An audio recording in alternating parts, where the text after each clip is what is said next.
Salut. Alors on se retrouve pour parler un peu des émotions.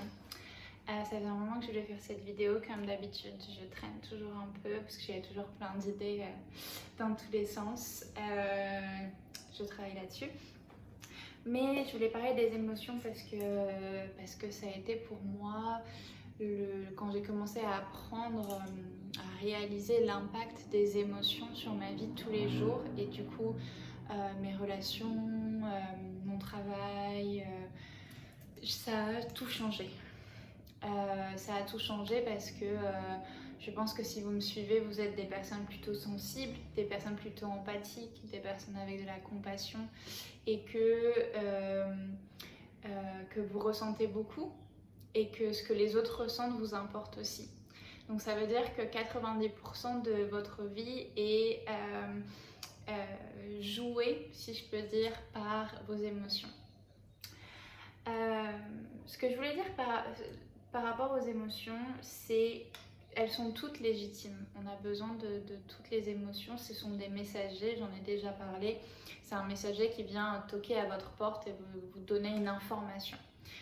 Et ce qui se passe, c'est qu'on n'apprend jamais à vivre nos émotions et à les accueillir et qu'en général, on n'ouvre pas la porte et qu'il y a une pile d'émotions qui vient s'élever devant notre porte et qu'un jour, on ne veut plus sortir de chez nous et on est déprimé et on est triste et on se sent lourd et on ne sait pas pourquoi.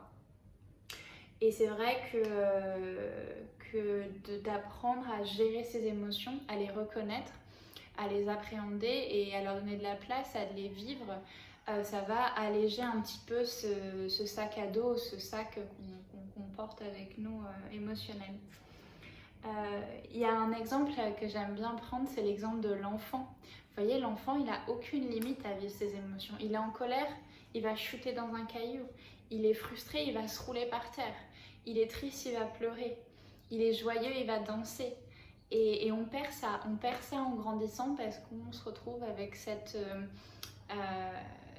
facette, cette identité de la société qu'on doit être d'une certaine façon, on doit réagir d'une certaine façon, il ne faut pas être en colère, la colère c'est pas bien, il ne faut pas être triste, c'est triste, on est faible quand on est triste, il ne faut pas être trop joyeux parce qu'il y a pire dans la vie et qu'il y a des gens qui ont des difficultés, alors on ne peut pas être trop joyeux non plus. Enfin, vous voyez, tout est source à une frustration émotionnelle. Alors que les enfants, en fait, jusqu'à ce qu'on leur dise calme-toi, fais pas ci, fais pas ça, eux, ils s'en foutent, ils sont en colère, ils sont en colère, ils sont tristes, ils sont tristes, ils sont contents, ils sont contents. Et je pense que c'est important qu'on reconnecte un petit peu avec ça. Alors, je dis pas qu'il faut se rouler par terre quand on est frustré, même si vous verrez dans mes exemples de choses que je fais, il y a un peu de ça. Mais en tout cas, qu'on revienne vers une réaction intuitive aux émotions et qu'on sorte un peu de ce carcan de société un peu dans lequel on s'est mis pour appartenir. Et en fait, on finit par appartenir à la société et plus appartenir à soi.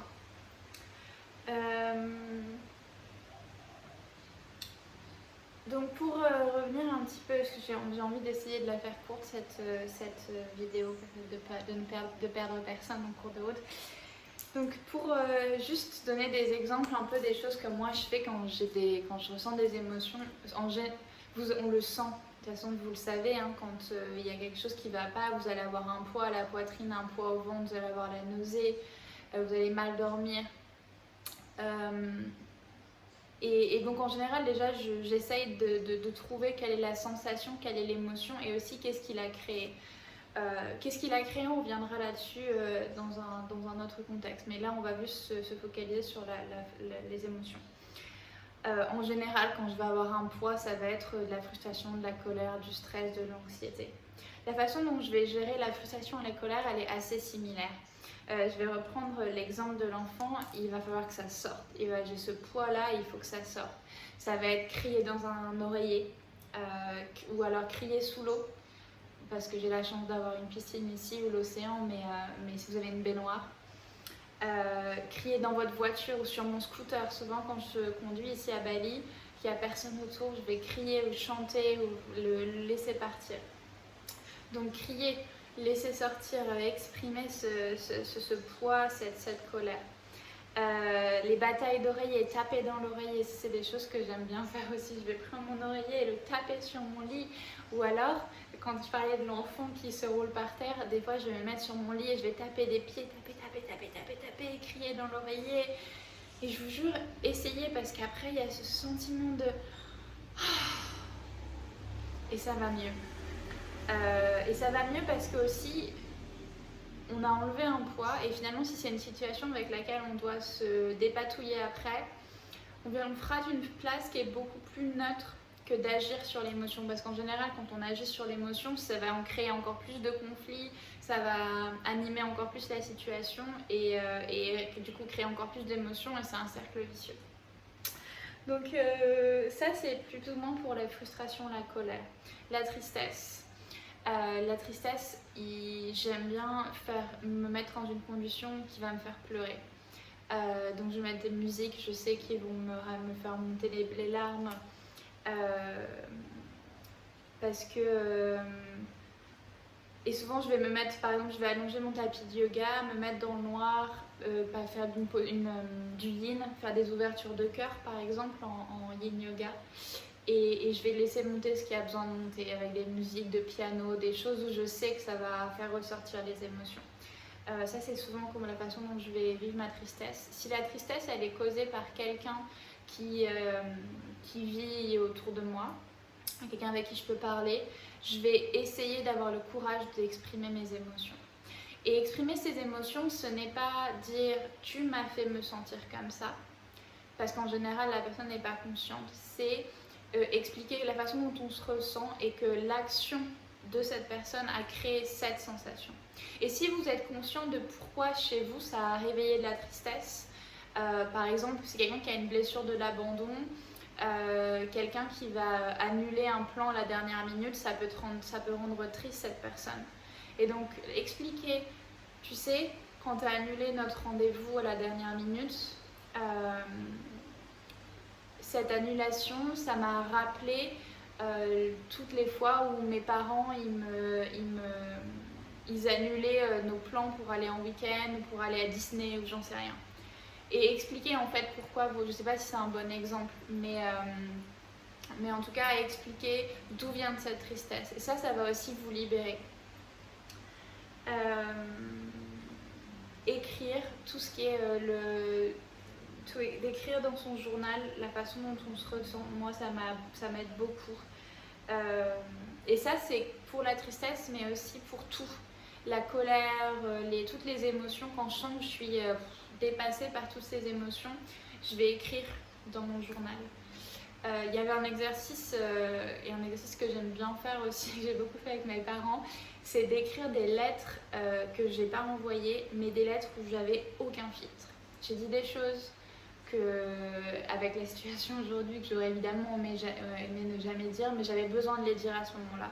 J'étais en colère, j'étais frustrée, j'étais triste. Et donc il fallait que ça sorte. Donc écrire des lettres, ça peut vous aider aussi. Et des fois, si vous avez du mal à commencer à écrire, j'aime bien pratiquer ce qu'on appelle le free writing. C'est je vais commencer par une phrase que je consciente, par exemple, aujourd'hui je me sens. Et je vais laisser tout venir. Alors ça va rien, des fois ça va n'avoir aucun sens. Mais en fait, vous allez voir, vous allez commencer à sortir des trucs et que vous n'avez pas pensé que c'était peut-être eu un problème ou que ça avait de l'importance dans votre vie, mais en fait, il y a des choses qui vont venir. Et souvent, une fois que toutes les choses un peu difficiles sont sorties, ça vient sur des super messages, un petit peu d'amour, de confidence, de confiance. C'est souvent ça qui ressort des exercices d'écriture libre. Un autre truc que j'aime bien faire aussi, c'est la douche qui nettoie. Donc quand je me sens un peu prise par mes émotions, je vais prendre un instant sous la douche pour ressentir que l'eau ne nettoie pas seulement mon corps physique, mais nettoie aussi mon corps émotionnel, énergétique. Donc laisser l'eau me nettoyer. Avec des fois, je vais ajouter un mantra Et sinon, non, je vais juste m'asseoir dans ma douche et voilà, avoir vraiment l'intention que cette douche ne me nettoie pas que physiquement, mais aussi émotionnellement.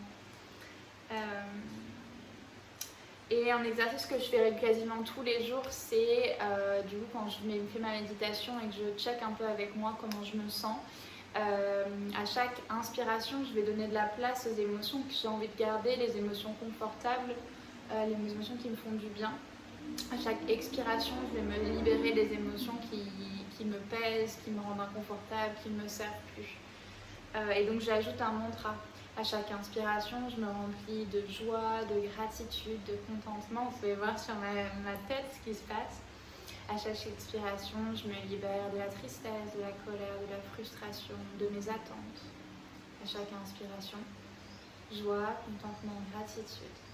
Chaque expiration, colère, frustration, expectation. Ça m'aide beaucoup.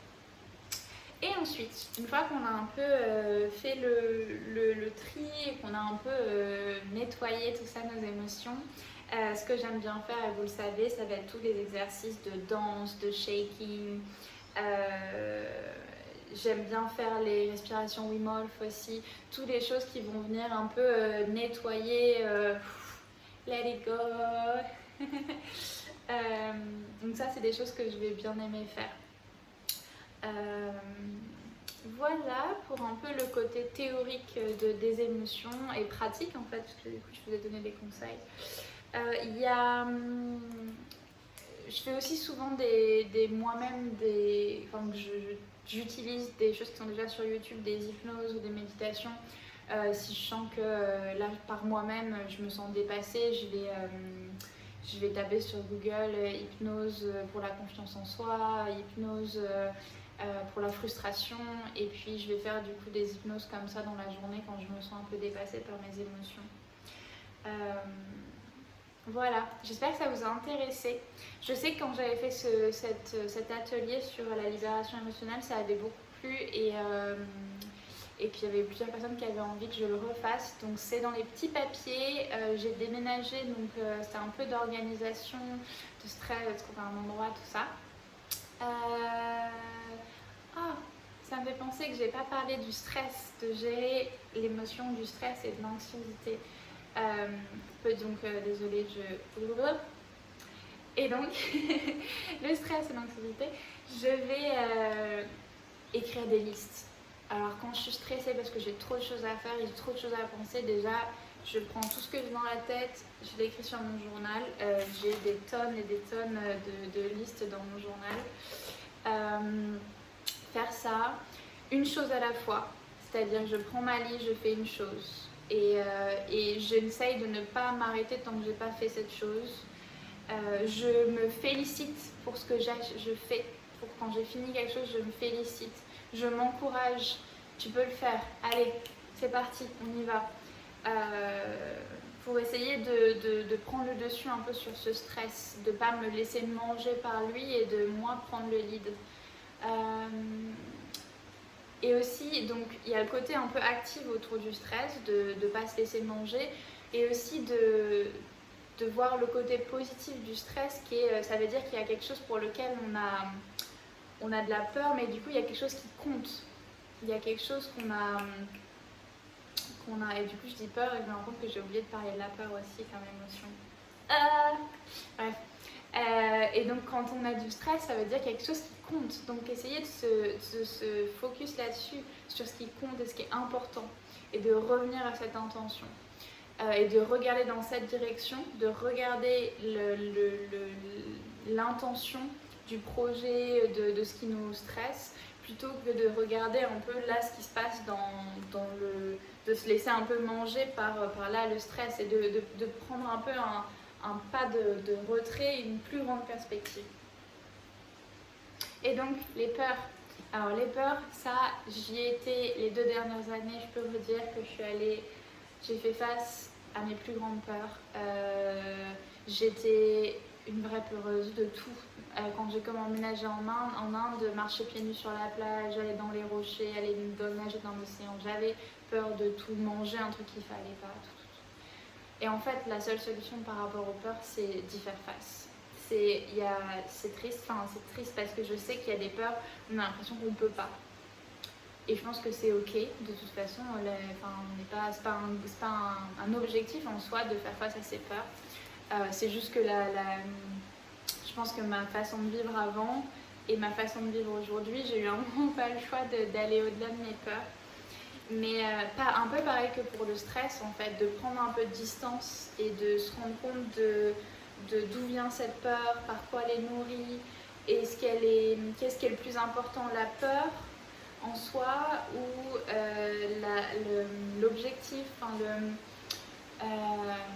et l'hypnose pour ça est aussi très très, je suis sûre qu'il y a plein d'hypnoses assez intéressantes sur